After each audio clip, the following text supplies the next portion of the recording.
தமிழ் திரையுலகில் மிகவும் பிரபலமான நடிகர்களில் ஒருவராகவும் விஜய் அவர்கள் அரசியல் துறையிலையும் செயல்பட்டு வராங்க. பல சவால்களையும் விமர்சனங்களையும் கடந்து வெற்றி பெற்றவர்ன்ற அவருடைய பயணம் சாதாரண பயணமா அமையல. 1992ல வெளியான நாளைய தீர்ப்பு திரைப்படம் மிகப்பெரிய தோல்வி அடைஞ்சிருக்குது. அந்த நேரத்துல அவருடைய நடிப்பு, தோற்றம், குரல் இதை எல்லாத்தையும் பலரும் கடுமையா விமர்சிச்சாங்க.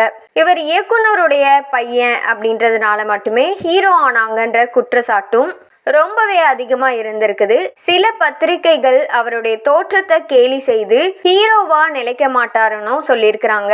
முதல் சில ஆண்டுகள்ல தொடர்ந்து வெற்றி படங்கள் எதுவும் அமையல.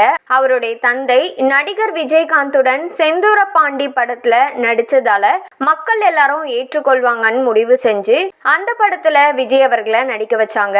செந்தூரபாண்டி படம் அவருக்கு முக்கிய திருப்பு முனையா இருந்தது.